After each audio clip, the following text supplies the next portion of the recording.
इस पावन तीर्थ स्थल में दूसरे दिन की कथा में उपस्थित सज्जनों और देवियों, कल हम लोगों ने भागवत कथा का महात्म्य सुने थे। जिस प्रकार से स्कूल में विद्यार्थी को पढ़ा करके परिपूर्ण कर दिया जाता है, ऐसे ये कथा हमारे जीवन की जो कमियां उनको दूर करती है। परमात्मा की कथा जितनी भागवत पुराण में है उतनी कथाओं को आप कई बार सुन चुके हैं, पर भागवत की कथा को भागवत कहती सुनो मत, क्या करो? पियो। अभी तुमने चाय पिए ना, ऐसे ही पियो। भागवत की कथा सुनने से, भागवत की कथा से कल्याण होने वाला नहीं है, उसको पीना पड़ता है। हमने अगर भागवत की कथा को जीवन में उतार लिया, फिर हमें संसार में कहीं ठोकर नहीं लगती। समझदार व्यक्ति बड़ी सोच विचार करके चलता है। और ये जो भागवत की कथा है, काल व्याल मुखग्रास त्रासन नृणाम सेतु, हर किसी को एक ही बात का डर रहता है कि कहीं मैं मर ना जाऊं। पर भागवत कथा हमें सिखाती है कि न जायते मृते वा कदाचिन नायं भूत्वा भविता वा न। तू मरने वाला नहीं है, ये तेरा शरीर जो है वो तो रोज मर रहा है। तू कौन है? बोले ईश्वर अंश जीव अविनाशी। ईश्वर अंश जीव अविनाशी। ईश्वर अंश जीव अविनाशी। ईश्वर अंश जीव अविनाशी। चेतन अमल सहज सुख राशि। चेतन अमल सहज सुख राशि। चेतन अमल सहज सुख राशि। चेतन अमल सहज सुख राशि।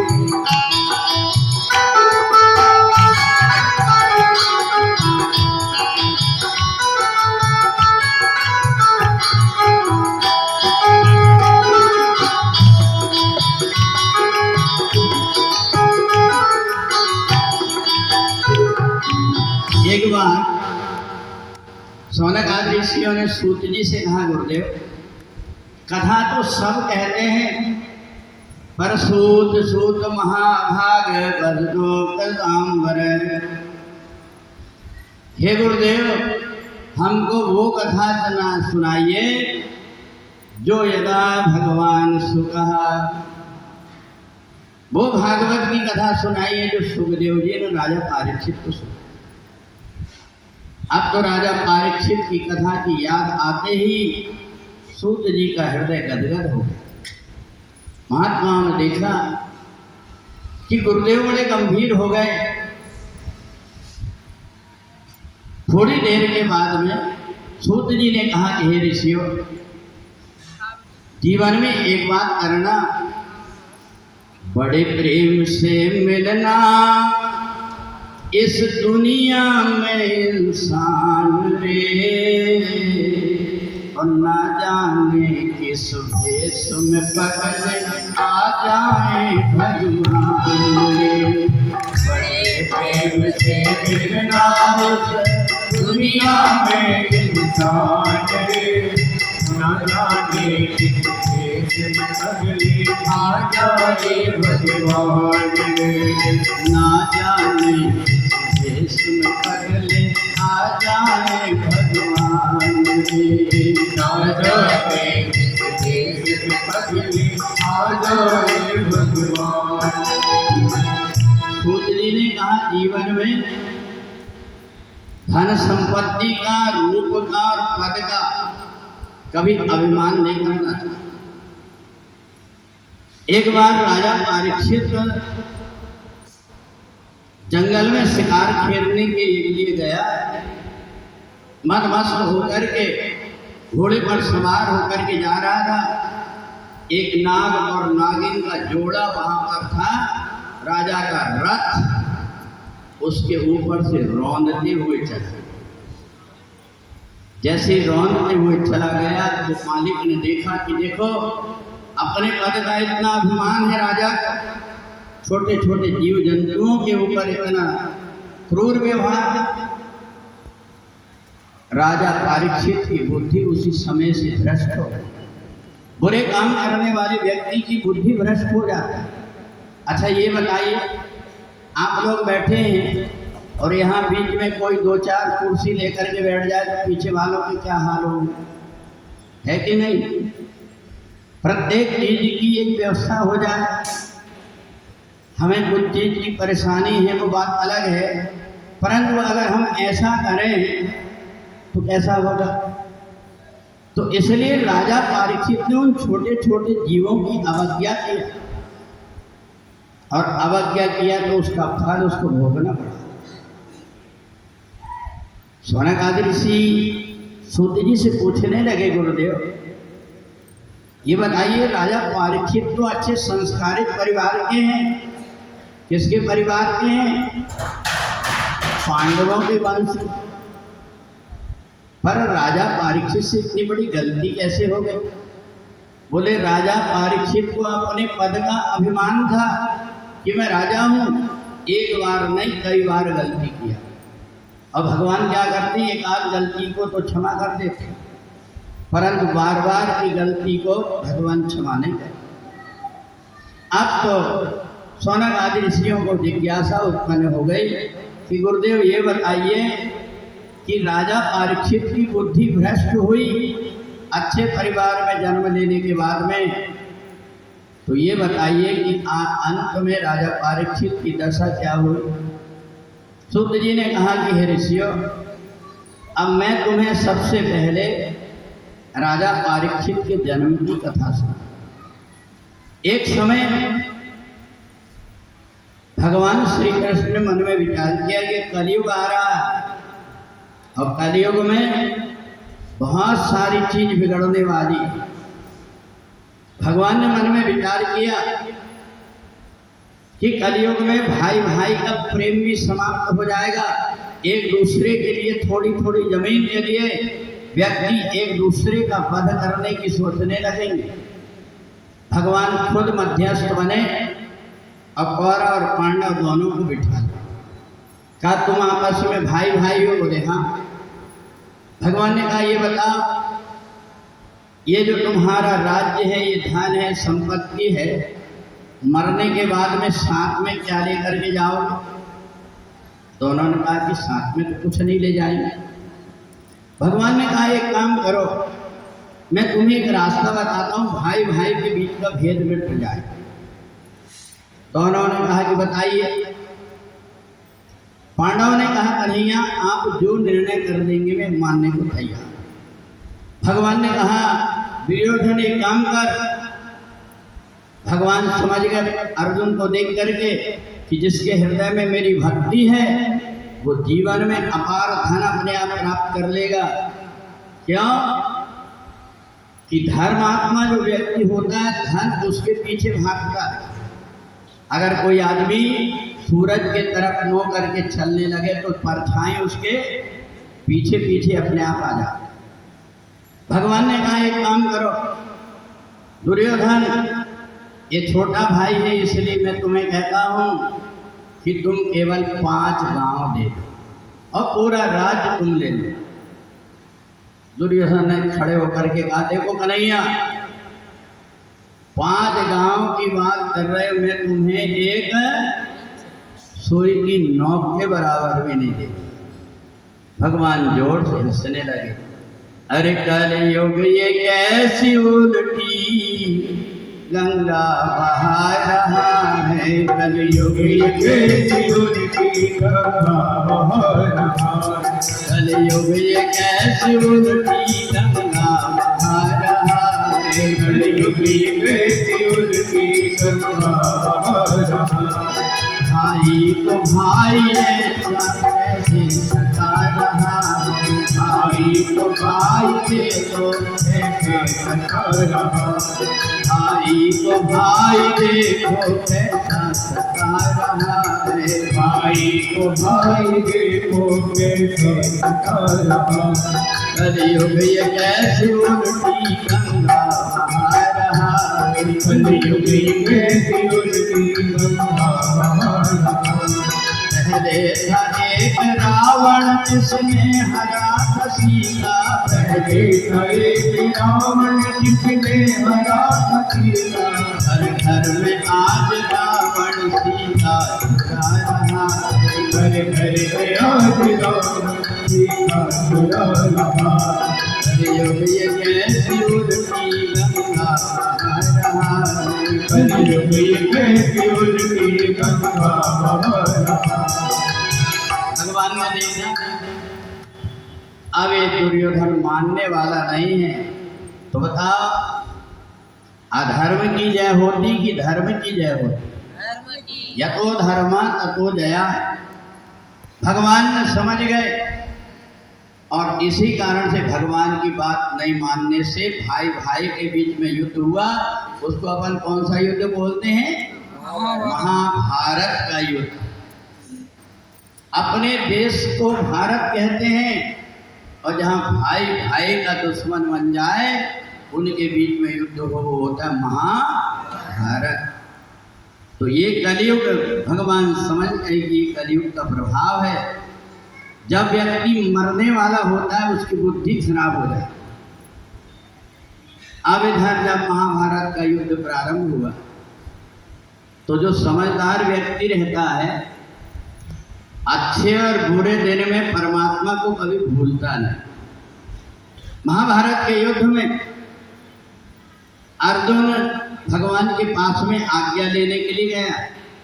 उतने में दुर्योधन भी पहुंचे। भगवान ने देखे अर्जुन को, कहा अर्जुन कैसे आया? दुर्योधन ने कहा ये कन्हैया पहले मैं आया। भगवान ने देखे कि दुर्योधन बैठा था भगवान के सिर की तरफ। पलट करके देखे भगवान। दुर्योधन ने कहा कन्हैया पहले मैं आया हूँ, पहले मेरे से पूछना चाहिए। भगवान ने कहा देखो पहले देखा तो मैंने अर्जुन को। भगवान की निगाह अर्जुन की तरफ क्यों गई? क्योंकि वो भगवान के चरणों की तरफ बैठा। अच्छा एक बात देखना, आपने देखे होंगे कि जो मछली पकड़ने वाला मछुआरा होता है वो जब जाल फेंकता है तो जितनी भी दूर की मछलियां हैं वो सब जाल में फंस जाती, पर उसमें कौन सी मछली बचती है? जो मछुआरे के पैर के पास में रहती है वो मछली कभी फंसती नहीं। तो जो परमात्मा की शरण में आ गया है, भगवान ने देखा तो पहले उससे पूछा। भगवान ने कहा ठीक है दुर्योधन तुम पहले आए इसलिए तुम बताओ कैसे आए? बोले मैं आपसे आज्ञा लेने भी आया हूँ और सहायता लेने भी आया। भगवान ने कहा कि कैसी सहायता? तो कहा महाभारत का युद्ध हो रहा है, आप मेरी क्या मदद करेंगे? भगवान ने कहा देखो तुम भी आए हो और अर्जुन भी आए हो, तो मैं अपने आप को बता दूं कि एक तरफ मैं अकेला रहूंगा और एक तरफ मेरी सेना रहे। तुम ये बता दो पहले आए हो तो तुमको सेना चाहिए कि मैं चाहिए, पर मेरी शर्त है मेरी सेना के पास सब अस्त्र शस्त्र होंगे और मेरे पास में कोई अस्त्र नहीं। तुम्हें क्या चाहिए? दुर्योधन की बुद्धि तो पहले से भ्रष्ट थी। उसने सोचा कि ये तो महाभारत के युद्ध में तलवारें चलेगी, वहाँ बंसी बजाने वाले का कोई काम नहीं। कहा मेरे को तो तुम्हारी सेना का। भगवान ने कहा ठीक है। अर्जुन ने कहा मंजूर है हमें, क्योंकि हमें धन संपत्ति नहीं चाहिए। हमें क्या चाहिए? हमें तो आप चाहिए। जिनके ओठों पे मुरली रहे रात दिन, जिनके होठों पे मुरली रहे रात दिन, जिनके ओठों पे मुरली रहे रात दिन, जिनके होठों पे मुरली रहे रात दिन, बस वही मुरली वाला हमें चाहिए। बस वही मुरली वाला हमें चाहिए। बस वही मुरली वाला हमें चाहिए।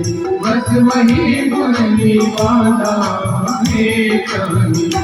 जिनके ओठों पे मुरली रहे रात दिन, जिनके होठों पे मुरली रहे रात दिन, बस वही मुरली वाला हमें चाहिए। बस वही मुरली वाला हमें चाहिए। बस वही मुरली वाला हमें चाहिए। बस वही मुरली वाला हमें चाहिए। जो परिवार का मुखिया रहता है वो कभी नहीं चाहता कि बीच में परिवार के कोई भेद। जैसे ही अर्जुन आकर के प्रणाम किए भीष्म पितामह को, भीष्म पितामह की आंख से आंसू बहने लगे।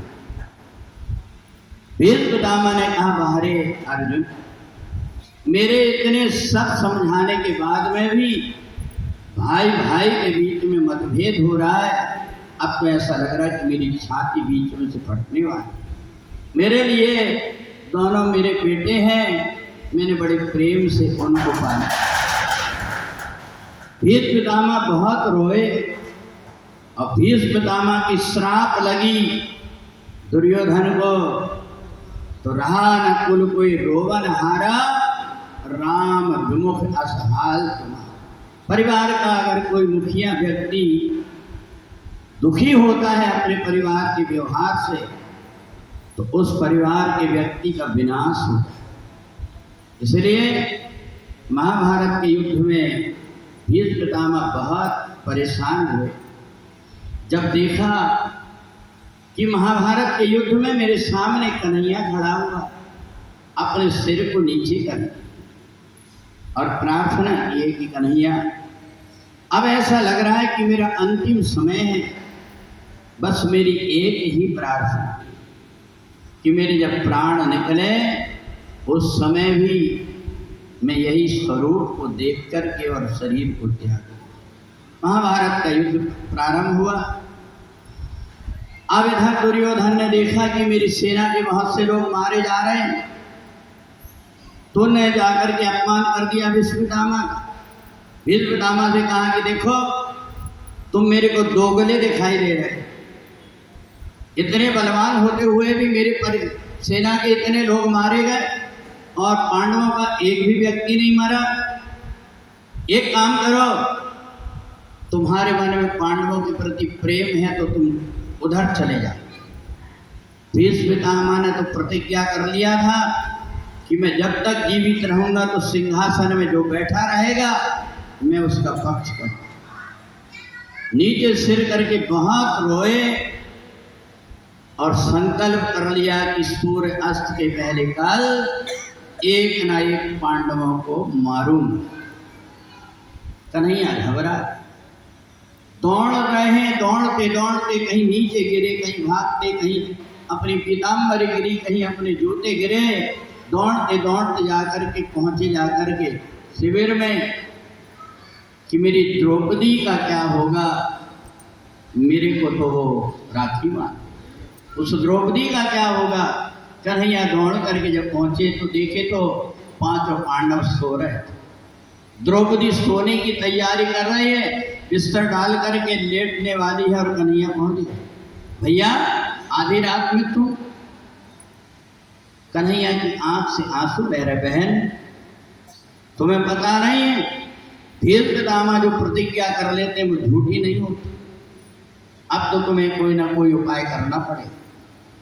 क्या तुमको जरा से भी चिंता नहीं है? ये पांचों की पांचों सो रहे, तुम भी सोने जा रही हो।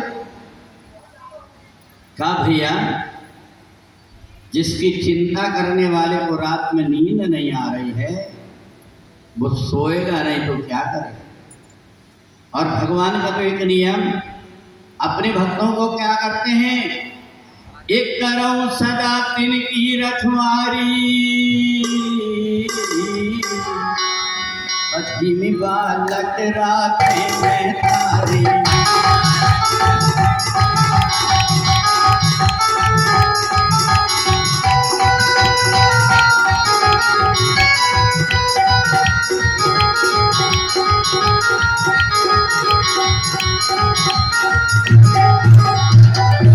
सदा तिनकी रखवारी, पति में बालक राखे मैं तारी। ये कन्हैया केवल बांके बिहारी कुंज बिहारी नहीं है, ये हमारी कौन है पता है, ये हमारी माँ है। करूं सदा तिनकी रखवारी, जिमी बालक राखे। अभी मम्मी भले कहते हैं अपन, पहले मम्मी नहीं कहते थे, माँ कहते थे, महतारी कहते थे। ये तो ये कन्हैया अपनी महतारी माँ है। भगवान समझ गए ये तो मेरे भरोसे बैठे हुए, तब तो भगवान को ही कुछ करना पड़ा। भगवान ने कहा दीदी एक काम कर, तेरे पास में पुरानी उतरी कोई साड़ी है क्या? कहा है। साड़ी ला करके बताई, बोले ये मेरे को पहना दे। द्रौपदी ने कही आधी रात को मजाक सूझ रही तुम साड़ी पहनोगे? बोले हाँ तू साड़ी पहना दे। द्रौपदी ने लेकर के साड़ी पहना दी, घूंघट डाल दी। भगवान ने देखा कि अभी मेरा चेहरा दिख रहा है, उसको घूंघट को ऐसा खींचा तो पीछे की पीठ उघड़ गई और घूंघट इधर सामने का आ गया घुटने तक। द्रौपदी देख करके हंसने लगी। भगवान ने कहा हंसो मत, तुम एक काम करो मेरे पीछे पीछे आ। भगवान आगे आगे चले, पीछे पीछे द्रौपदी जा रही। भगवान ने पीछे लौट करके देखा, द्रौपदी तो चप्पल पहन करके आ रही। इसकी चप्पल की आवाज़ से कहीं भीष्म पितामह समझ ना जाए, उन्होंने चप्पल उतरा करके पीताम्बरी में बांध करके अपनी बगल में। देवताओं ने हाथ जोड़ दिया, अरे परमात्मा, भक्तों के लिए तुम उनकी चप्पल उठाने में तक के तुमको संकोच नहीं लगता। जिन भक्तों की चप्पल तुम उठा रहे हो उसको दुनिया में कोई मार पाएगा? कोई मार नहीं पाएगा। भगवान आगे आगे चले। अब आगे जब चले भगवान तो द्रौपदी को जाकर के बताया कि देख वो बैठे हुए, और जाकर के कुछ बोलना मत, केवल उनके चरणों में जाकर के अपने सिर को रख दे। द्रौपदी गई और जाकर के भीष्म पितामह के चरणों में सिर रख दी। अब उस समय भगवान को पता था कि कौन जाती थी प्रणाम करने आधी रात? दुर्योधन की पत्नी प्रणाम करने जाती। भगवान को पता था। भीष्म पितामह के पास में जाकर के द्रौपदी ने जैसे प्रणाम किया तो भीष्म पितामह की आंख बंद है। अर्धरात्रि का समय था, भीष्म की लगी समाधि थी, और मन प्रभु चरणों में लीन हुआ, नहीं किसी तरह की ख्याति। आंख बंद है भीष्म पितामह की, और आंख बंद करके उन्होंने आशीर्वाद दिया, सौभाग्यवती भव। द्रौपदी ने सिर नहीं उठाया, फिर कहा सौभाग्यवती भव, फिर भी नहीं उठाया। 5 बार जब सौभाग्यवती भव कहा तो भीष्म पितामह से द्रौपदी बोल उठी, बाबा कल तो तुमने मेरे पति को मारने की प्रतिज्ञा की थी, आज सौभाग्यवती होने का आशीर्वाद दे रहे हो। एक बात सुन लो, मेरे 5 पतियों में यदि एक भी मारा जाएगा तो झूठा फिर बाबा तेरा ये आशीष का है। अब आया हो सुखता को हाथों से नाता छूट गई। अब आया हो सुखता को हाथों से नाता छूट गई। मन प्रभु चरणों में लगा हुआ अटल समाधि छूट गई। जो प्रभु चरणों में लगा हुआ वो अटल समाधि छूट गई। जो प्रभु चरणों में लगा हुआ अटल समाधि छूट गई। जो प्रभु चरणों में लगा हुआ वो अटल समाधि छूट गई। भील पितामह ने आंख खोल करके देखा। आंख खोल करके जैसे ही देखा भील पितामह ने सामने द्रौपदी खड़ी।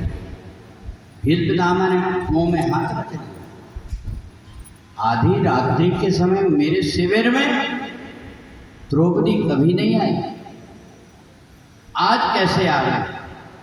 जरूर किसी के साथ आई हो। बेटी द्रौपदी एक बात तो बता, किसके साथ आई हो? तो द्रौपदी ने पीछे मुड़ करके देखा। जैसे पीछे मुड़ करके देखा तो भील पितामह ने देखा तो दरवाजे पर कोई महिला खड़ी थी। जैसे भील पितामह देखने लगे तो कन्हैया पीछे घूम गए। पीछे जैसे घूमे तो उनके घुंघराले बाल दिखाई दिए।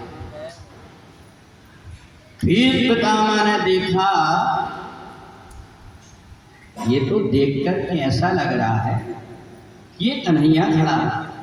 भीष्म पितामह ने देखा तो ड्योढ़ी का दृश्य निराला था और दासी का भेष बना करके वो खड़ा बांसुरी बजाया।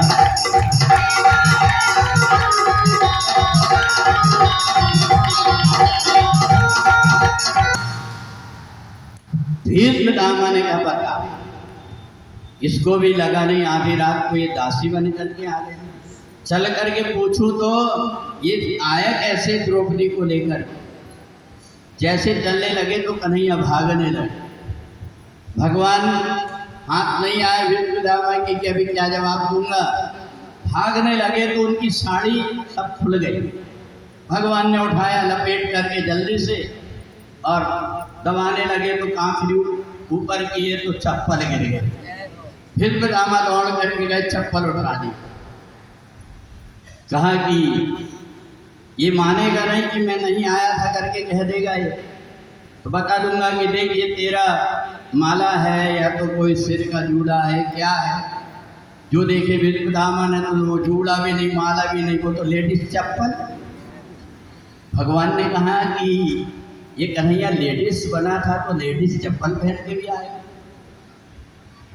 द्रौपदी को याद आई ये चप्पल तो मेरी, दौड़ करके गई। बोले पितामह नीचे डाल दो, ये चप्पल मेरी, आप मत उठा। आंख में आंसू आ गए। भील पितामह कन्हैया में समझ गया तेरी आदत। और देखना अपन सब लोग बैठ करके कन्हैया की श्री कथा सुन रहे हैं। कन्हैया की एक आदत क्या है पता है? अपने भक्तों की आंख में आंसू ये देख न पाते हैं। श्याम मेरे दौड़े आते हैं, श्याम मेरे दौड़े आते हैं, श्याम मेरे दौड़े आते हैं। दौड़े आते हैं वो अपनी गले सजाते हैं। दौड़े आते हैं वो अपने गले लगाते हैं। श्याम मेरे दौड़े आते हैं, श्याम मेरे दौड़े आते हैं।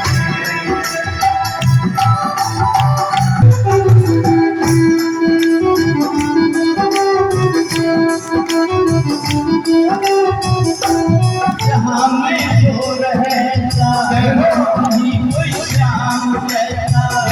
कहाँ मैं सो रहता, कहीं कोई श्याम रहता।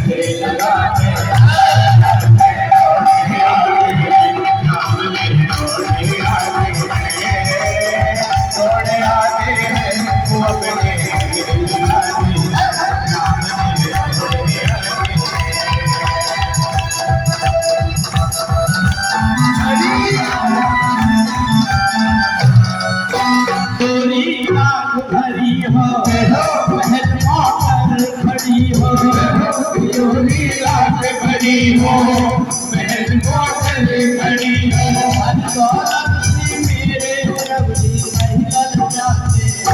श्याम मेरे दौड़े आते हैं, श्याम मेरे दौड़े आते हैं, दौड़ आते हैं प्रभु जी आते हैं, दौड़ आते हैं, दौड़ने चले जाते हैं। श्याम मेरे दौड़े आते हैं, श्याम मेरे दौड़े आते हैं, दौड़ आते हैं, दौड़ने चले जाते हैं। श्याम मेरे दौड़े आते हैं, श्याम मेरे दौड़े आते हैं। भगवान को केवल एक ही चीज प्रिय है और वो क्या? भक्तों के प्रेम। अगर परमात्मा के प्रति हमारा निर्मल प्रेम है तो जब कभी हमारे ऊपर मुसीबत आती है तो परमात्मा दौड़े दौड़े चले आते। आज भीष्म पितामह को विवश होकर के हाथ जोड़ करके द्रौपदी के सामने खड़े हो गए, बेटी आज तेरे को देख करके मेरे को बड़ा गर्व हो रहा है कि मेरे यहाँ कुल में एक ऐसी भी बहू है जिसके लिए परमात्मा चप्पल उठाने तक को तैयार। तो इसलिए देखो, जो जीवन में अपने आप को सुधार लेता है, अपने व्यवहार को बदल लेता है, परमात्मा भी उसके आगे झुक जाता है। भीष्म पितामह ने कहा, अभी तक के मैंने जो तुम्हें आशीर्वाद दिया था ये तो अनजाने में दिया था।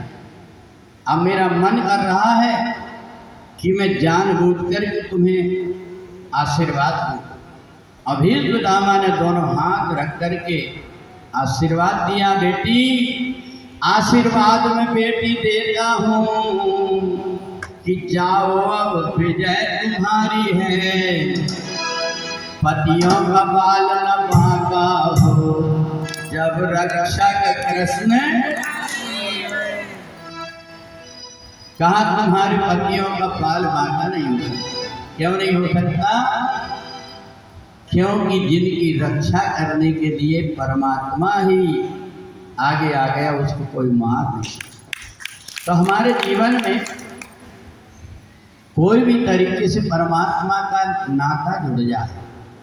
हम यहाँ इतनी दूर भाग करके आए हैं, यहाँ से कुछ लेकर के जाना, जीवन में बैठ कर के सोचना कि हमारे जीवन में ऐसी कौन सी कमी रह गई है जिसके कारण हम परमात्मा से दूर। देखो, परमात्मा हमसे दूर नहीं है, हम परमात्मा से दूर है। हमारे और परमात्मा के बीच में कोई अवगुण की, कोई बुराई की लाइन पड़ी है। जैसे जब मोतियाबिंद हो जाता है ना, पास की वस्तु दिखाई नहीं देती, पर मोतियाबिंद का भी इलाज है कि नहीं? मोतियाबिंद का भी इलाज है। तो मोतियाबिंद जब होता है तो उसका जैसे इलाज है, जैसे हमारी बीमारी का भी इलाज है। और क्या है? बोले सतगुरु साचा पैर है, अंजन है सत्संग, अज्ञान सलाका लगत ही, कटक मोतिया बिंद। ये सत्संग का अंजन लगा करके जाना, तो यहीं से लेकर के अपने आप को बदलने की कोशिश करना, यहीं से देखना कि हम यहाँ आकर के दूसरों की को जो बुरा लगता है वो काम करते हैं, अच्छा लग रहा है वो काम करते हैं। स्वर्ग और नरक यही है। जिस व्यक्ति के मरने के बाद में 10 लोग पछताते हैं, सोच लेना वो स्वर्ग गया, और जिसके मरने के बाद में 10 लोग गाली देते हैं कि अच्छा मरा, वो नरक गया, वो स्वर्ग नहीं जा सकता। यहाँ अपनी करनी, अपने आप को सुधार करके देखो। ये परमात्मा सब कुछ देख रहा है, एक एक सारी चीजें। तो देखो, हमें जरा सी भी विधि में गलती होती है तो उसका हमको दंड भोगना पड़ता है। छोटी छोटी गलतियाँ। यहाँ मैं देख रहा था कि आप लोगों को तड़प लगी होगी कि चाय मिल जाए तो कथा भले थोड़ी लेट हो जाए, परंतु आपको चाय मिल जाए। परंतु कुछ लोग ऐसे भी हैं जो व्यवस्था बना रहे थे, उनकी व्यवस्था को बिगाड़ने का काम कर रहे थे। यही काम जो यहाँ पर आप कर रहे हैं, ये सब यहाँ जो आए प्रदेश में, ये सब आपके परिवार के ऐसे व्यवहार आपके घर में भी हैं, इसके कारण विवाद हो रहा है। मैंने उन लोगों को भी देखा जो चाय पी करके और गिलास को फेंक गए, उनको भी देखा जिन्होंने उठा करके और ले जा करके कचरा के दान में डाला। ये छोटी छोटी चीज़ें सतगुरु साचा वैद है, वो तुम्हें यही गलतियों को सुधार देता है, बस और कुछ करना नहीं पड़ता। है नीरे तीखे नहीं धिक धिक ऐसी जिंद। तुलसीदास जी के सामने भगवान राम पहुंच गए, पर मन साफ नहीं हुआ था ना, तो भगवान दिखाई नहीं दिए। तो इसलिए सबसे पहले यहाँ आए हो जगन्नाथ धाम में, तो यहाँ आकर के एक बात सीख लो कि अपने आप को कुछ बदल करके जाओ। यहाँ आप अगर विधि का पालन नहीं करोगे तो तुम्हें बाद में पछताना पड़ेगा। पता है, जिन जगन्नाथ भगवान के दरबार में आप जाते हो, एक आदमी बैठा हुआ है जो तुम्हारे पुण्य को, जो वहाँ से आए हो आप दूर से चल करके, वो यहीं ले लेता है। कौन ले लेता पता है तुम्हें? कौन लेता है? यमराज। ये छोटे सरकार बता रहे हैं यमराज बैठा है। अरे ये बता क्या सूर्यवंशी, यहाँ भगवान के दरबार में यमराज कहाँ से आया? बैठा है कहते, इनको मिला था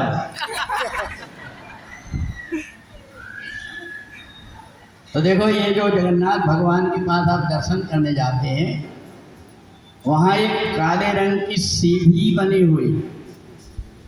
उस सीढ़ी में जिसने पैर रखा, उसका अभी तक का जितना पुण्य किया है वो सब यमराज को चला गया।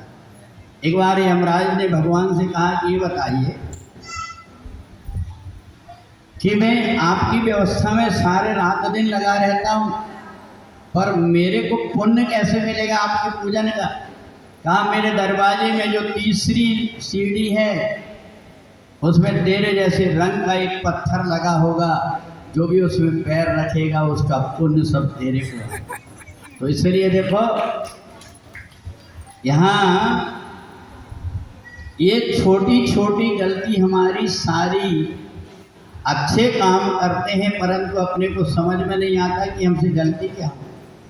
इसलिए सत्संग में बैठ करके हमें क्या करना है ये सीख लो।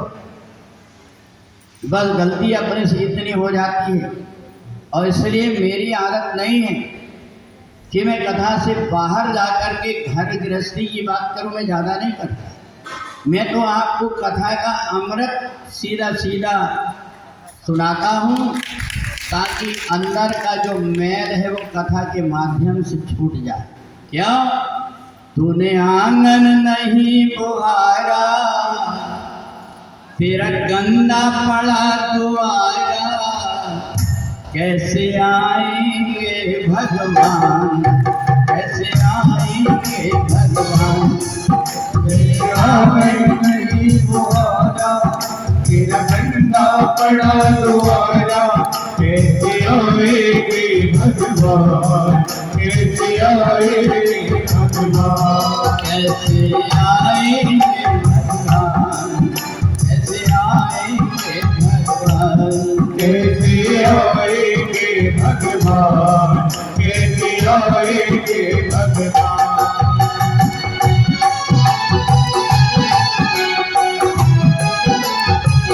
बोलिए बाबा हरिनाम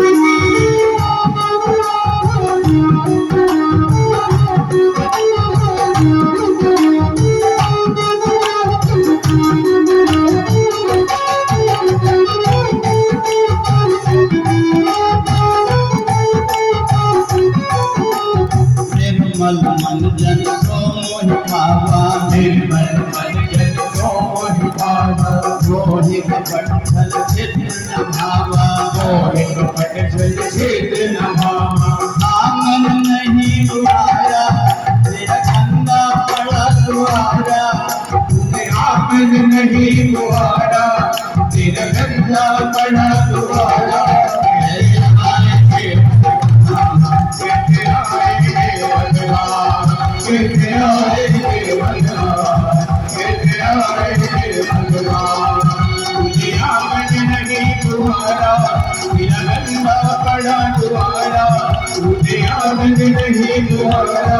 तीर गंगा पड़ा दुआरा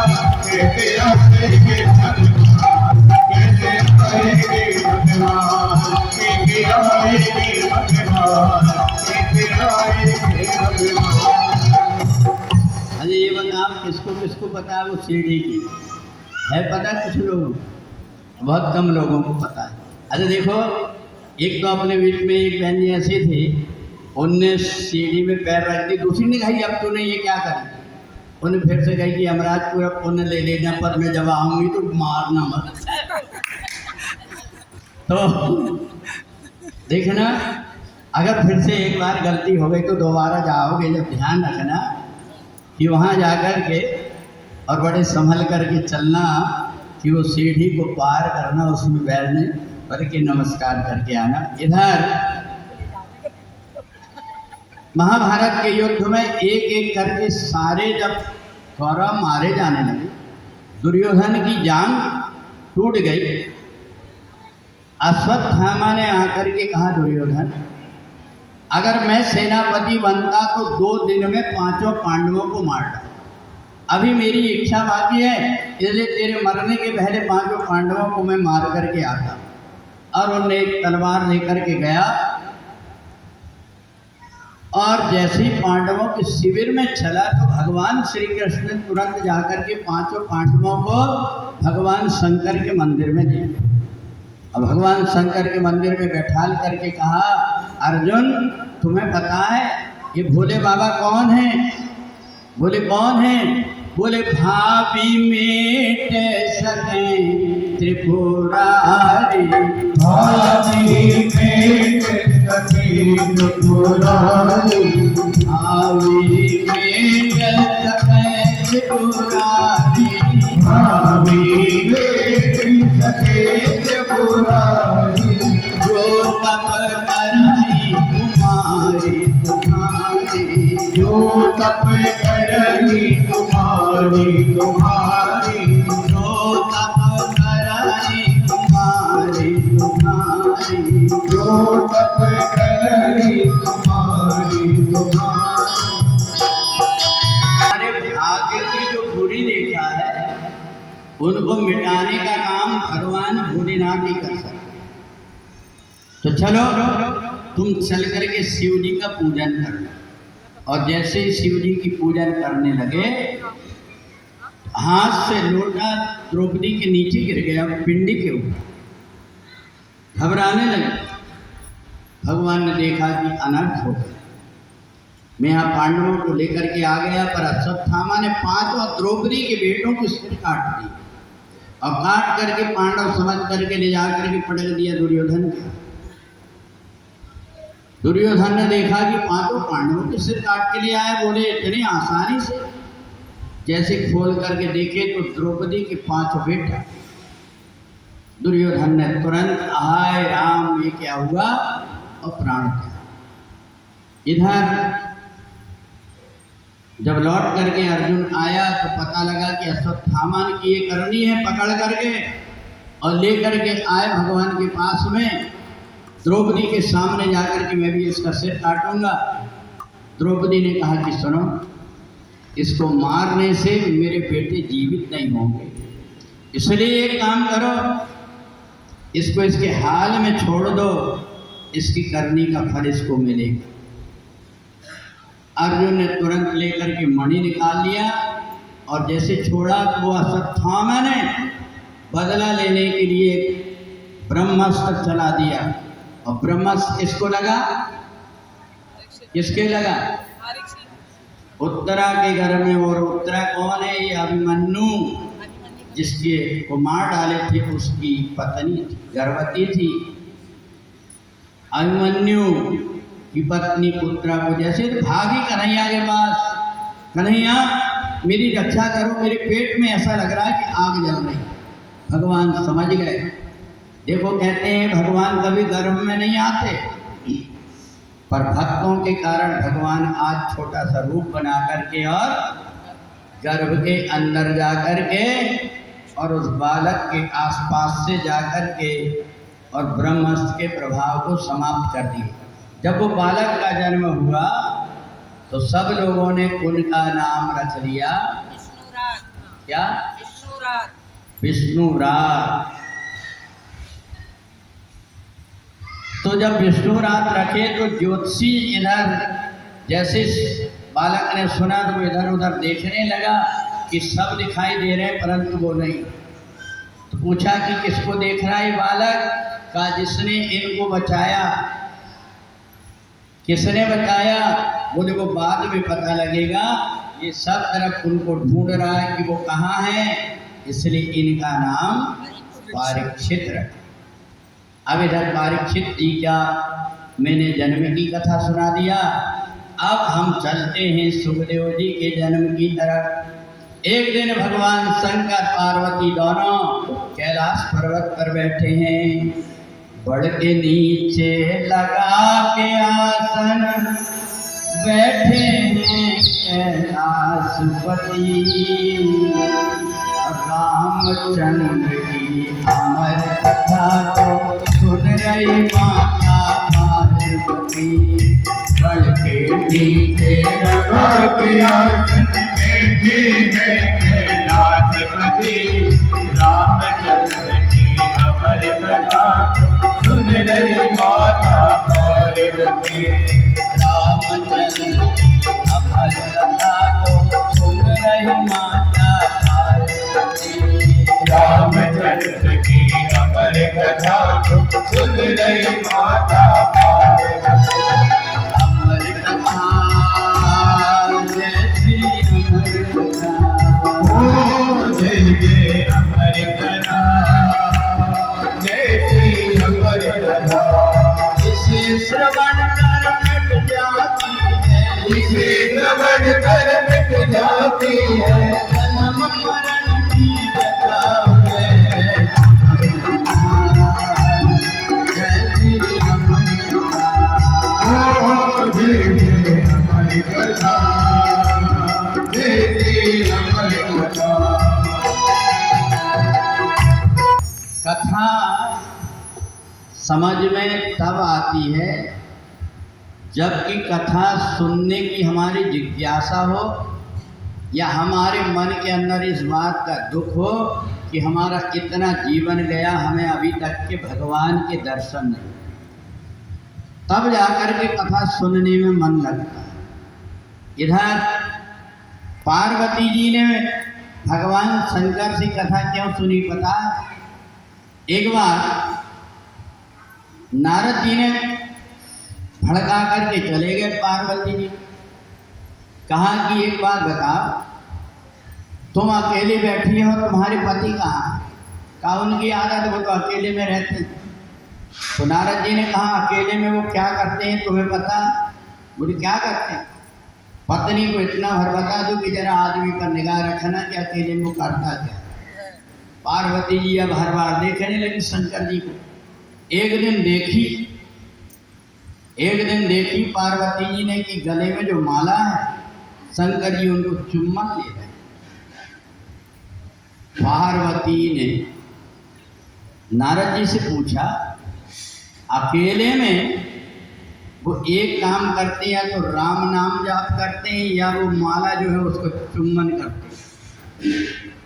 नारद जी ताली बजा करके हंसे।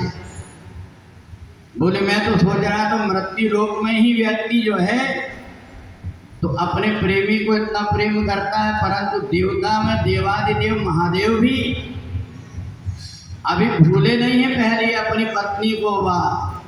बोले पत्नी की याद कैसे नहीं भूले माने? बोले तुम्हें पता है वो मुंडों की माला किसकी? तुम्हारी सौतों की मुंडों की माला है। अब तो पार्वती को क्रोध आया।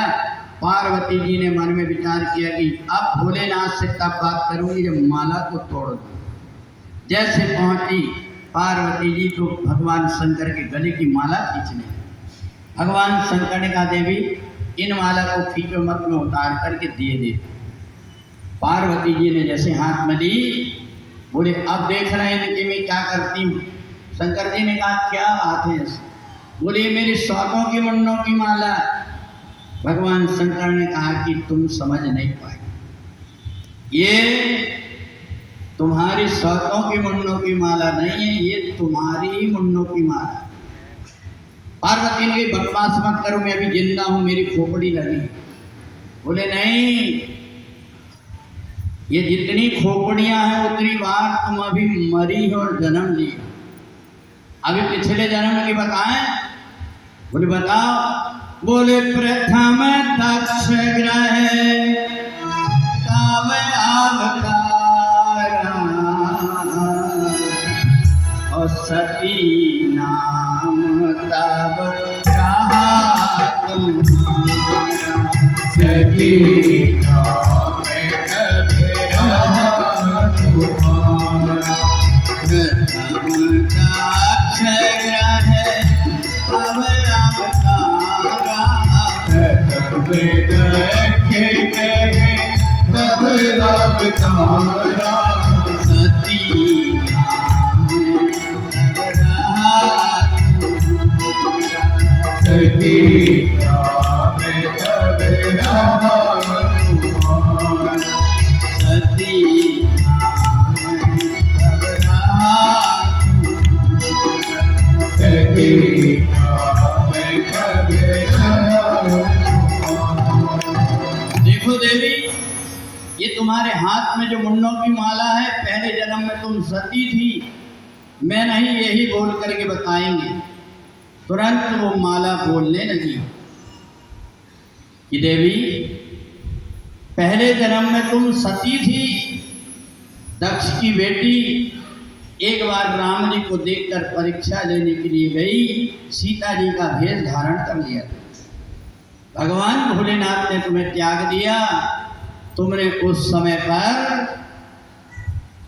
अपने शरीर को त्यागते समय एक वचन मांगा। क्या? सती मरत हरिशन बर मांगा,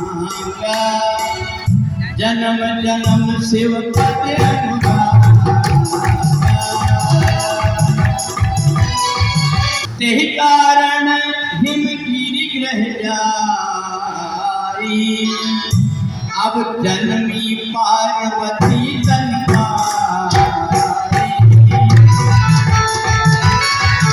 सती की खोपड़ी ने बोल करके बता दिया, देवी तुम पहले सती के रूप में थी, तुमने वरदान मांगा इसलिए हिमांचल के घर पार्वती बन करके जाए। मैं तुम्हें प्रणाम करती हूँ, तुम मेरी ही आत्मा। पार्वती जी भगवान शंकर के चरणों में, भगवान भोलेनाथ के चरणों में गिर करके गए, बोले बाबा आपने ऐसा क्या किया है जिससे आप कभी मरते नहीं और मेरे को जन्म और मरण के चक्कर में पड़ना पड़ता। कहा देवी तुमने कथा तो कई बार सुनी, पर कथा उसके काम आती है जो बड़े आर्त भाव से या प्रेम भाव से कथा को सुनता है। समय पास करने के लिए अगर कोई कथा सुनता है तो कथा से उसको लाभ नहीं होता। ये जितने बैठे हुए हैं इसमें दो प्रकार की मूर्तियां हैं।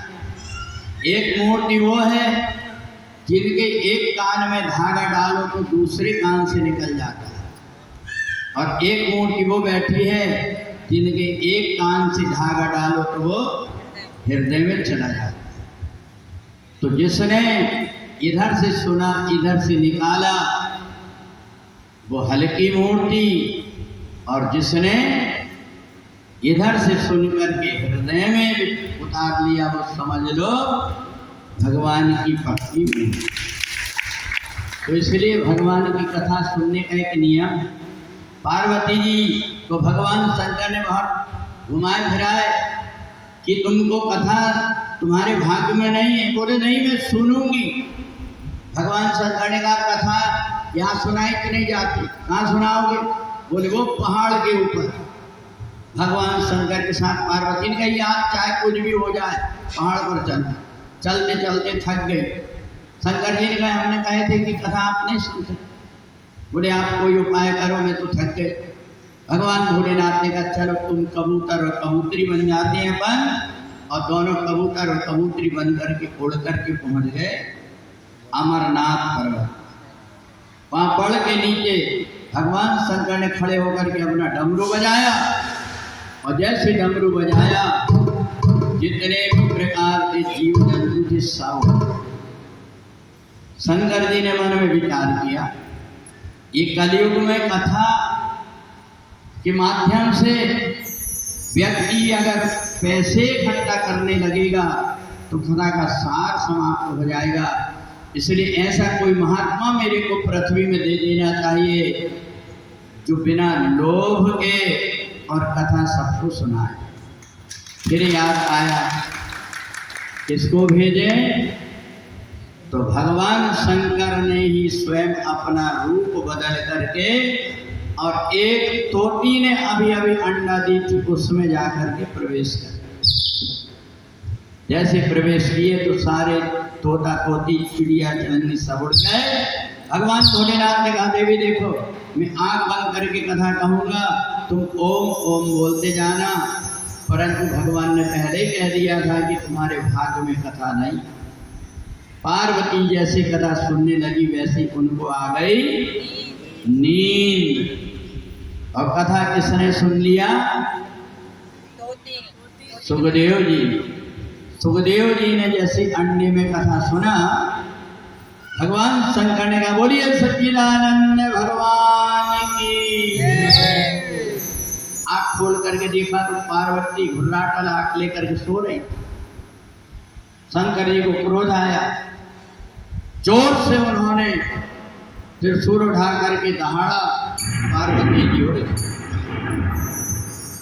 ये कथा किसने सुना, ऊपर से आवाज आई हरि की कथा सुनाने वाले, हरि की कथा सुनाने वाले तुमको लाखों प्रणाम।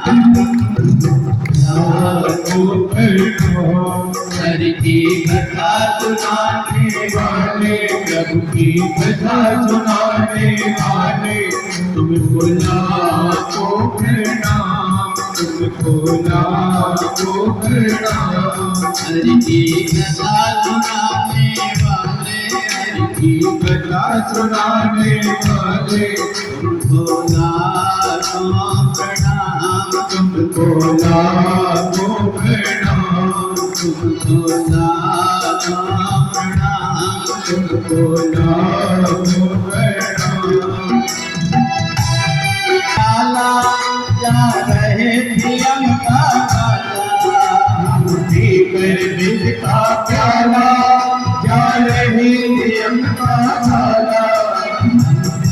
पिलाने वाले हम लोग, सुधा पिलाने वाले भोला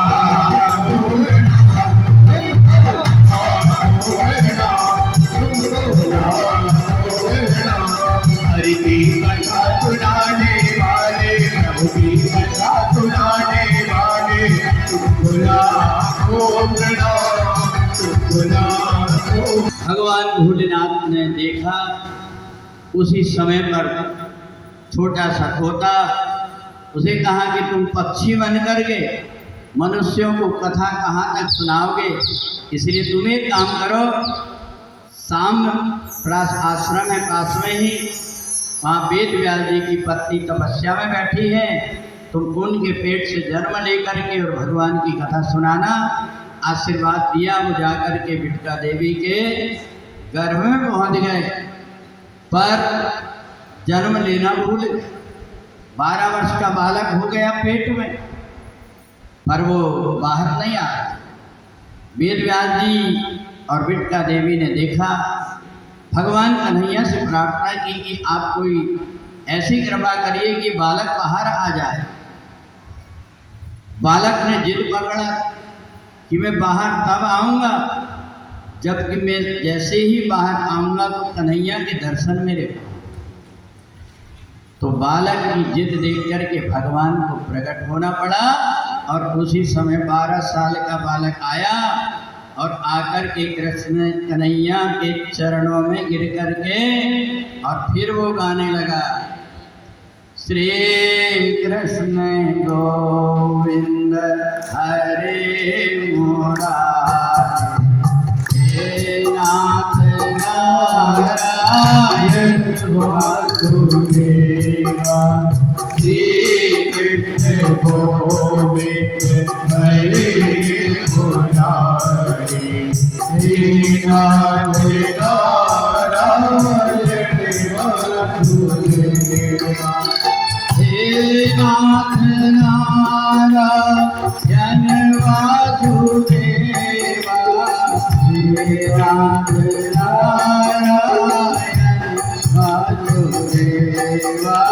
श्री कृष्ण गोविंद हरे मुरारी, हे नाथ नारायण वासुदेवा, गोपाल मेरी यह प्रार्थना है, भूलो ना मैना कभी तुम्हारा, गोपाल मेरी यही प्रार्थना है, भूलो ना मैना कभी तुम्हारा, निष्काम होकर निराज काम, गोविंद रामो धर्माश्रय, गोविंद रामो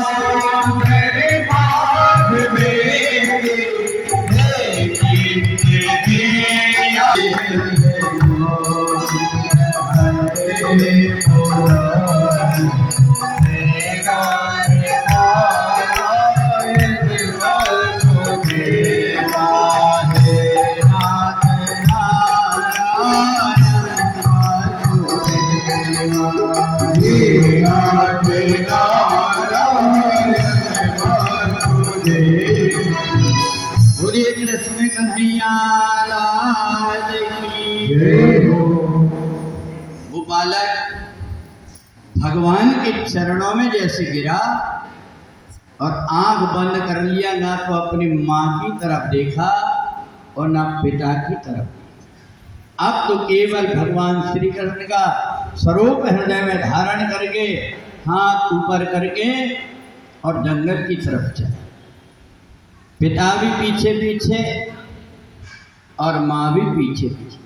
यम प्रभजंतम अनुपेतम अपेत कृत्यम वैपायनो विरहता तरयाजुहाव पुत्रेति तन्मयतया करवो विनेदु तम सर्वभूत हृदय मुनिमान तोस्मि। यही सुखदेव जी है जो आपको कथा सुनाने के बाद में आपसे कुछ मांगने का नहीं बल्कि आपको कुछ मिल जाए इसकी चाह रखते हैं। ऐसे सुखदेव जी जंगल की तरफ जाकर के गंगा जी के किनारे बैठ करके भगवान श्री कृष्ण की भक्ति करते। एक दिन उनने सुना वेद व्यास जी के आश्रम से आए हुए बालक भगवान श्री कृष्ण की एक दूसरे से चर्चा कर रहे थे, अपने कन्हैया कितने सुंदर है ना। उन कन्हैया का जो कोई नाम लेता है उसका जीवन ही बदल जाता। सुखदेव जी ध्यान में बैठे थे, उनका ध्यान टूट गया। अपने कन्हैया को माखन प्रिय है ना, और इधर कन्हैया की कथा जैसे ही कान में गई तो समाधि टूट गई। सुखदेव जी किसकी बात कर रहे हैं? आंख खोल करके देखा, आंख में आंसू आ रहे थे उन बालकों के, और कहा भैया जिसने जीवन में अपना नाता परमात्मा के साथ जोड़ लिया उसका तो जीवन ही धन्य हो गया। तो कहा ये तो बताओ, अभी जिस कन्हैया की तुम कथा कह रहे हो ये तुम्हें सुनाया किसने? बोले हमारे गुरुजी ने सुनाया। चलो मैं भी चलता हूँ। जा करके देखा, वेद व्यास जी के चरणों में गिर गए। माँ ने देखी मेरा बेटा इतना बड़ा हो गया, लेकर के गोद में ले, और गोद में लेकर के आशीर्वाद दिया, बेटा अगर मेरे पास में रहोगे तो मेरे अकेले का ही कल्याण होगा, संसार के लिए मैं तुमको छोड़ती हूँ, जाकर के तुम संसार का कल्याण करना। वही सुखदेव जी एक लंगोटी लगा कर के पूरे जंगल में घूमते हैं, संत महात्माओं के बीच में बैठ कर की कथा सुना। एक दिन सुखदेव जी जंगल में घूम रहे थे। उन्होंने जब देखा कि बहुत से ऐसे भक्त हैं जो जीव की हत्या करते हैं, सुखदेव जी ने कहा एक बात बताओ, सारे संसार में जब इदम खलु इदम ब्रह्म, सब में परमात्मा है, तो तुम्हें जीवात्मा की हत्या क्यों करते हो? उन्होंने हत्या करना छोड़ दिए। ऐसे सुखदेव जी जंगल में हैं। और इधर जिस राजा परीक्षित की मैंने आपको कथा सुनाया था, ये जाकर के जब थोड़ा बड़ा हुआ, अर्जुन ने कहा कि चलो चल करके समाचार भगवान को दे दें कि हमारे यहाँ पर बालक का जन्म हुआ। जैसे अर्जुन गए तो जाकर के पता लगा कि भगवान श्याम सुंदर स्वधाम चले। अब तो रोते रोते आए, और आकर के जैसे ही युधिष्ठिर से बताने लगे, कुंती ने सुना कि मेरा कन्हैया चला गया, उनने तुरंत अपने प्राण त्याग। एक ऐसी माँ है जिसने भगवान के विरह में तुरंत अपने प्राणों को त्याग दिया, वो है कुंती। अब इधर पांचों पांडवों ने परीक्षित को राज दे करके स्वयं स्वर्गारोहण करके गए। इधर विदुर जी भी तीर्थ यात्रा चले गए।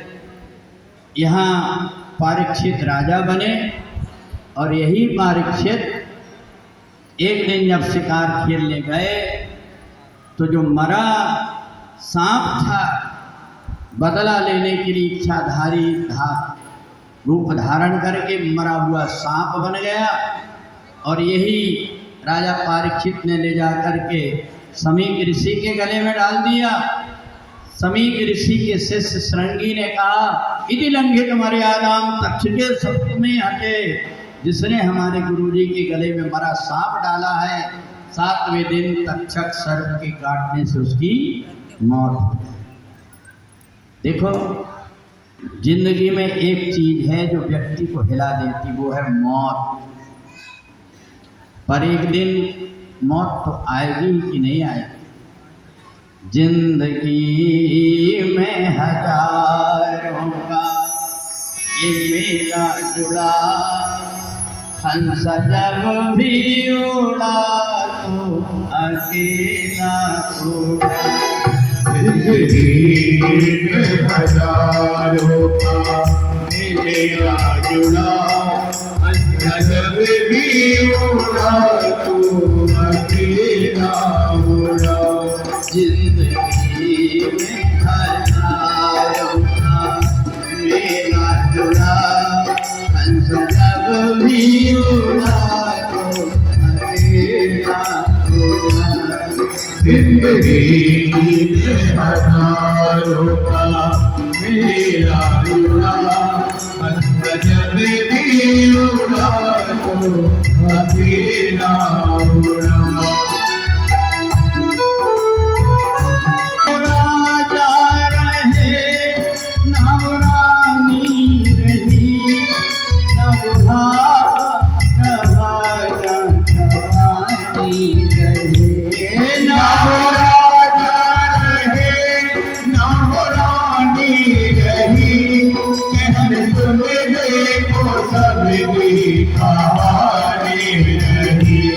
बदली से भी पति का नाता रहा, हंस जब भी उड़ा तो अकेला उड़ा।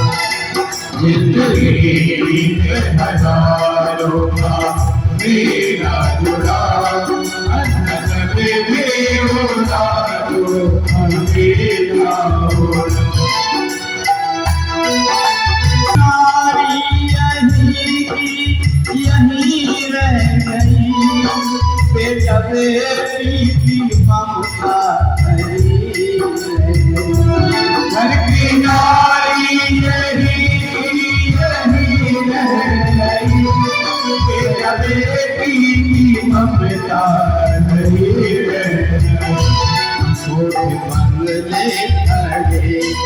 खड़े रह गए, गाड़ी घोड़े पड़ेंगे खड़े रह गए, कोई बंगले खड़े के खड़े रह गए, घोड़ा गाड़ी पड़ेगी पड़े रह गए।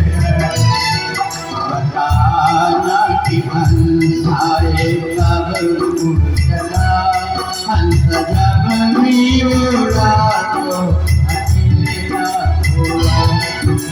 जिंदगी में हजारों का मेरा गुनाह, जब भी मुड़ा तो अकेला हुआ। हंस जब भी उड़ा तो अकेला हुआ। जब भी उड़ा तो अकेला हुआ। मरते समय आदमी की मोहमाया छूट जाए तो उसको नरक नहीं जाना पड़ता, पर यहाँ जिंदगी में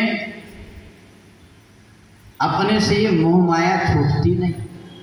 राजा परीक्षित ने जैसे देखा ना पत्नी साथ में जाने वाली है ना बेटा साथ में जाने वाला है।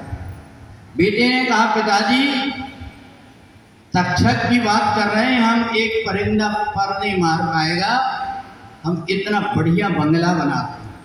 और रातों रात में उन्होंने बंगला बना करके तैयार कर दिया, परंतु वो बंगला बीच में से चटक गया। परीक्षित समझ गया कि मौत से कोई बचा नहीं पाएगा। उन्हें तुरंत अपने वस्त्र उतार दिया और नंगे पैर जब चला तो रथ लेकर के बेटा आगे मना कर दिया कि नहीं, अब मैं नंगे नंगे पैर जाऊँ। और नंगे नंगे पैर जब चला तो हम गए हुए थे जहाँ सुखदेव जी ने राजा परीक्षित को कथा सुनाए थे। कौन सी जगह? सुखताल में। सुखताल में जाकर के हम लोगों ने कथा किए थे। राजा परीक्षित गंगा जी के किनारे पैदल पैदल चल करके आए, और जब पैदल पैदल चल करके आए तो सब संत मुनि महात्माओं को बड़ा आश्चर्य हुआ कि बताओ इतना धर्मात्मा राजा, पर गलती ये हो गई कि इसने एक संत का अपमान कर दिया। बस इसके कारण इसकी मौत तो आई पर बता करके आई। अपन लोग घर से बाहर आए हैं, मौत ये नहीं देखती कि तुम घर में हो कि बाहर, ये भी नहीं देखती कि तुम भूखे हो कि पेट भरा तुम्हारा। मौत कभी भी आ जाए। तो इसलिए राजा परीक्षित बड़े भाग्यवान थे, 7 दिन पहले उनको पता लग गया। पर उससे भी ज़्यादा भाग्यवान तुम हो जो मरने के पहले ही भगवान की कथा सुनने लगे। राजा परीक्षित ने तो मरने के डर से सुना था, और तुम तो बड़ी प्रसन्नता से भगवान जगन्नाथ के दरबार में कथा सुनेंगे। कितने प्रकार की परेशानी होती है। दोपहर के समय मैंने जाकर के देखा, हाल में इधर उधर गर्मी से व्यक्ति तड़प रहे हैं, परंतु उनके चेहरे पे मुस्कान कि शरीर का क्या है, एक दिन तो जाना है, परंतु परमात्मा की कथा सुन लेंगे तो ये हमारे जीवन की अमर निशानी हो जाएगी। तो इसलिए सुखदेव जी जंगल में बैठे हैं।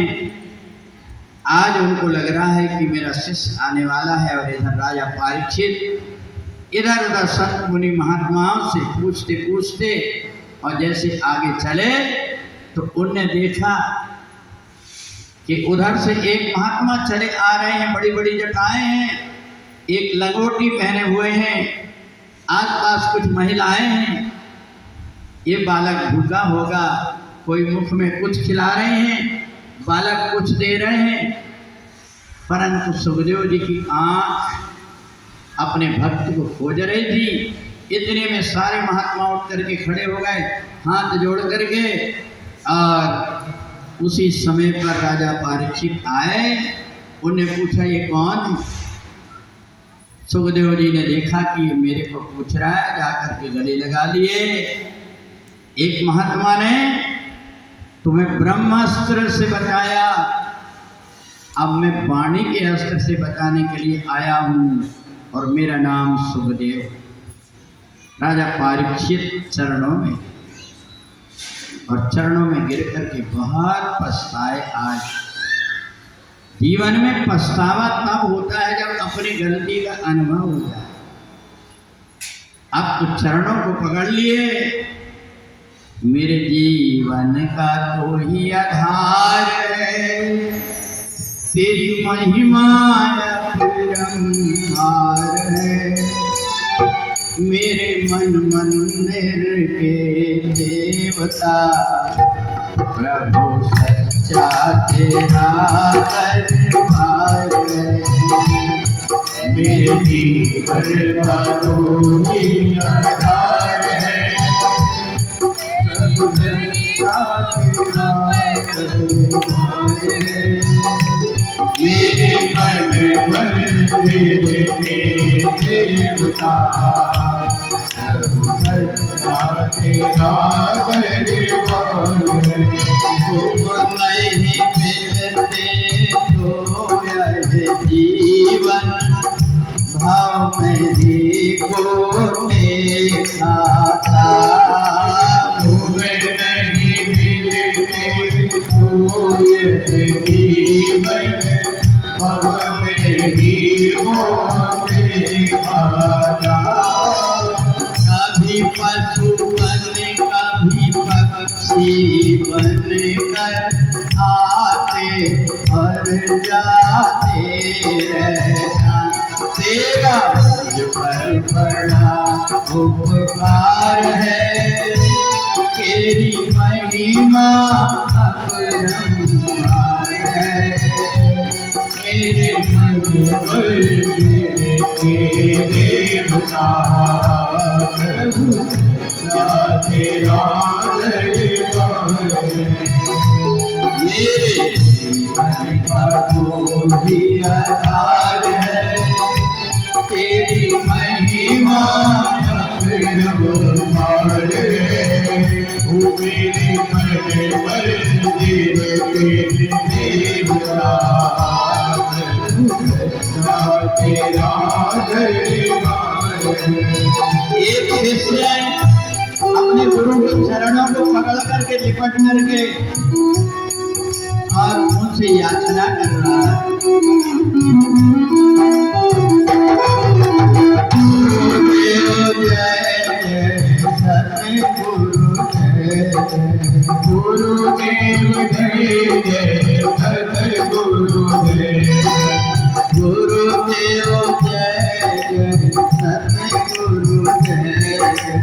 गुरुदेव जय जय सतगुरु जय।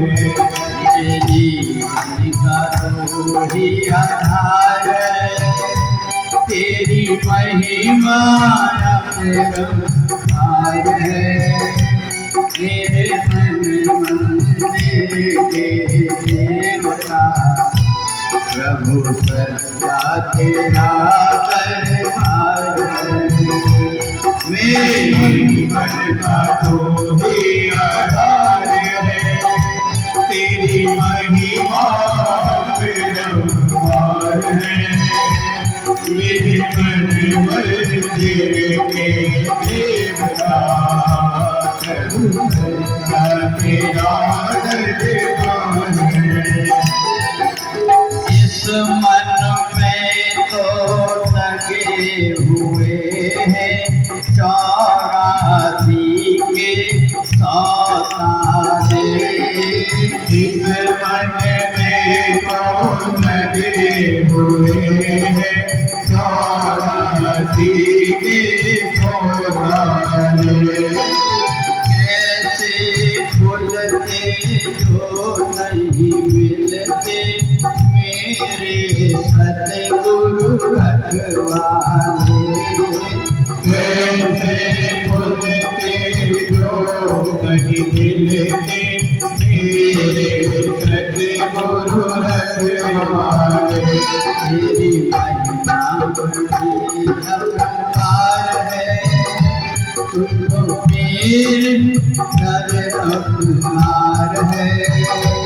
मेरे मन भूखा प्रभु सच्चा तेरा दरबार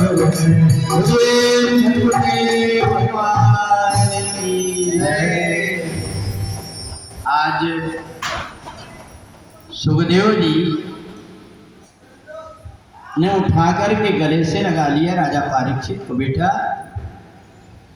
तेरी आंख में आंसू, गुरुदेव मेरे को मरने का डर नहीं, मेरे को डर ये है कि मैंने एक संत का अपराध किया है। मैंने ऐसा सुना है, हरि रूठे गुरु ठौर है, गुरु रूठे नहीं ठौर। तो ये बताइए कि मेरे इस पाप से मेरा उद्धार कैसे।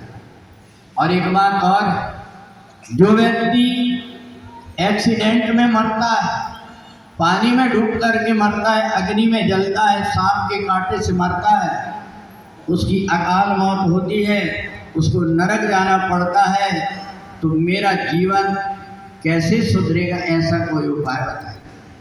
सुखदेव जी ने कहा तुम चिंता मत करो, अभी तुम्हारे 7 दिन बाकी है। 2:30 घड़ी में एक राजा ने संत की कृपा से मुक्ति प्राप्त कर लिया। किसने? खटवांग ऋषि ने 2:30 घंटे में ही, 7 दिन में। रानी देख रही है कि कौन है जो बता रहा है। तो देखो इन लोगों ने 40-50 बार कथा जब हम सुनाते हैं तो कथा ऐसे हिला हिला करके सुनाते हैं तो वो अंदर भर जाता है। और कथा में इधर उधर की ज़्यादा कुछ बात ना करके, कथा जैसे कोई पाइप में अगर गंदा पानी भरा हुआ हो, अच्छा पानी एक तरफ से डालते जाओ तो गंदा पानी को अलग कर देता है। ऐसे जीवन में कथा, इधर उधर की बातें तो सब सुनने को मिल जाती है, पर कथा जीवन में जो सुन करके अपने अंदर आत्मसात कर लेता उसका कल्याण हो जाता है। इधर राजा परीक्षित ने कहा चिंता मत करो, खटवांग ऋषि ने 2:30 घड़ी में मुक्ति प्राप्त कर लिया। तुम कथा के लिए बैठ जाओ, मैं तुम्हें भागवत की कथा सुनाऊंगा। और वही भागवत की कथा आप सुन रहे हैं जो राजा परीक्षित को सुखदेव जी ने सुनाया।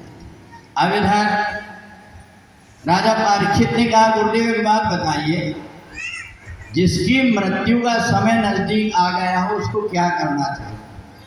बोले उसको वही करना चाहिए जो तुम कर रहे हो, किसी संत की शरण में पहुंच जाना चाहिए। और संत की शरण में पहुंच करके अपने जीवन का जितना प्रायश्चित है वो सब प्रायश्चित कर लेना। और देखो संत जो होते हैं वो कुम्हार के जैसे होते हैं, ऊपर से ठोकते हैं और एक हाथ अंदर से लगा करके रखते हैं और आकार बढ़िया बना करके और उसको ठीक बना देते हैं। तो राजा परीक्षित से कहा कि देखो सबसे पहले मैं तुम्हें गुरु मंत्र दूंगा, तुम राजा होने के बाद में तुमने गुरु मंत्र नहीं लिए, निगुरा जो व्यक्ति होता है उसके द्वारा कोई भी क्रियाकलाप हो देवताओं को प्राप्त नहीं होता। गुरु मंत्र दिया और कहा कि अब मैं तुम्हें भागवत की कथा सुना। तो देखो गुरु जी अगर कोई मंत्र देते हैं तो वो मंत्र अपने जीवन में काम आता है। तो इसलिए जो गुरु मंत्र होता है उसका जाप जो व्यक्ति करते रहता है तो उसके आगे पीछे कवच जैसे बना हुआ है। इधर राजा परीक्षित से कहा कि देखो तुम ये बताओ कि तुम्हें किस परमात्मा के रूप में ज़्यादा श्रद्धा है। तो राजा परीक्षित ने कहा पहले तो ये बताइए कि परमात्मा के कितने रूप होते हैं। तुरंत राजा परीक्षित ने 24 अवतार के दर्शन करा दिया। बोले ये बताओ कि इनमें से कौन सा रूप तुमको पसंद है। अच्छा अगर तुमको बोलेंगे तो तुम क्या बोलोगे? कौन से परमात्मा? कच्छप भगवान, नरसिंह, क्यों कान्हा, कौन है? कन्हैया। अच्छा एक बात और है कि पता नहीं कन्हैया में कोई अलग ही बात है कि नहीं। बिन पिए नशा चढ़ जाता है, जो राधे राधे गाता है। बिन पिए नशा चढ़ जाता है, जो राधे राधे गाता है। बिन पिए नशा चढ़ जाता है, जो राधे राधे गाता है। बिन पिए नशा चढ़ जाता है, जो राधे राधे गाता है। बिन पिए नशा चढ़ जाता है, जो राधे राधे गाता है। बिन पिए नशा चढ़ जाता है, जो राधे राधे गाता है। माथे मुकुट कानों में कुंडल, माथे मुकुट कान में कुंडल, ये तो मंद मंद मुस्कुराता है, तेरा ये तो बंद मन मुस्कुराता है, जो राधे राधे गाता है। बिन पिए नशा चढ़ जाता है, जो राधे राधे गाता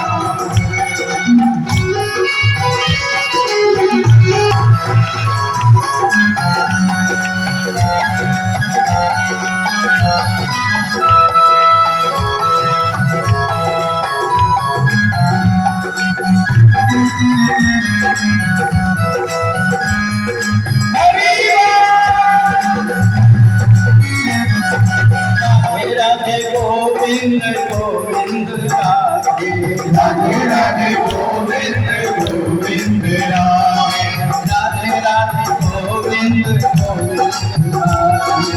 राधे राधे गोविंद।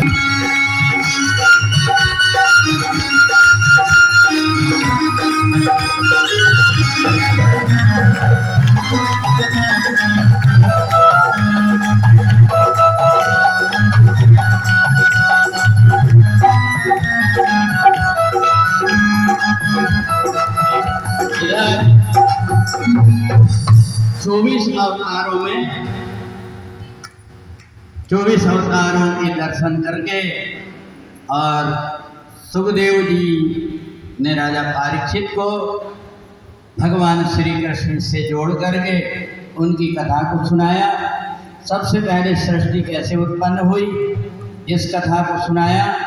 तो इसलिए हम लोग कल से आगे की कथा में कैसे सृष्टि की उत्पत्ति हुई, भगवान भोलेनाथ और पार्वती जी का कैसे विवाह हुआ, कल पार्वती मंगल की कथा और साथ ही भगवान राम के जन्म की कल कथा होगी। यहाँ पर आज आप लोगों ने सुखदेव जी और राजा परीक्षित के जन्म की कथा सुने।